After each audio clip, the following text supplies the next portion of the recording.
ഓം നമഃശിവായ. എല്ലാവർക്കും നമസ്കാരം. ഇന്നത്തെ അധ്യായത്തിൽ പഞ്ചമുഖ ആഞ്ജനേയന്റെ ഭാവതത്വത്തെ പറ്റിയാണ് പറയുന്നത്. പഞ്ചമുഖ ആഞ്ജനേയന്റെ ഭാവം.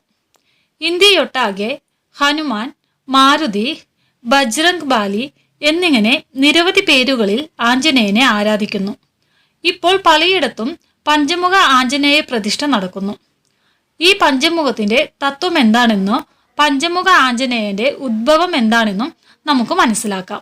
രാമായണത്തിൽ പറയുന്ന ഒരു ശാഖാ കഥയിൽ നിന്നാണ് പഞ്ചമുഖ ആഞ്ജനേയന്റെ ഉദ്ഭവം. രാമരാവണ യുദ്ധത്തിൽ രാവണൻ അധോലോക രാജാവായ മയിൽ രാവണന്റെ സഹായം തേടി. രാവണൻ മയിൽ മാന്ത്രിക വിദ്യയിൽ പ്രാവീണ്യമുള്ളവനായിരുന്നു.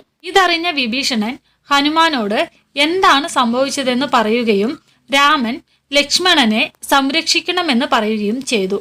സ്വന്തം വാൾ കോട്ടയാക്കി ഭദ്രമായി സംരക്ഷിച്ചുകൊണ്ട് അനുമാര ലക്ഷ്മണനെയും സംരക്ഷിച്ചു. എന്നിരുന്നാലും മയിൽ രാവണൻ വിഭീഷണന്റെ രൂപമെടുത്ത് അവരെ പിടികൂടി അനാഥ ലോകത്തെ തന്റെ വസതിയിലേക്ക് കൊണ്ടുപോയി. ഇതറിഞ്ഞ അനുമാർ അവരെ സുരക്ഷിതമായി രക്ഷപ്പെടുത്താൻ മറുലോകത്തേക്ക് പോയി. അവിടെ ജ്വലിക്കുന്ന 5 വിളക്കുകൾ അണച്ചാൽ മയിൽ രാവണൻ മരിക്കുമെന്ന് അവിടെ ചെന്ന ശേഷമാണ് മനസ്സിലായത്. ഉടൻ തന്നെ സ്വന്തം മുഖമുള്ള പഞ്ചമുഖ രൂപമെടുത്ത് ശ്രീ നരസിംഹസ്വാമി, ശ്രീ ഹയഗ്രീവ, ശ്രീ ലക്ഷ്മി വരകർ, ശ്രീ മഹാവീര ഗരുഡ സ്വാമി എന്നിവരോടൊപ്പം 5 ദീപങ്ങളും ഏകാഗ്രമായി അണച്ചു.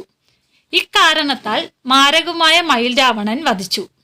തുടർന്ന് അനുമാർ രാമനെയും ലക്ഷ്മണനെയും സുരക്ഷിതമായി തിരികെ കൊണ്ടുവന്നു.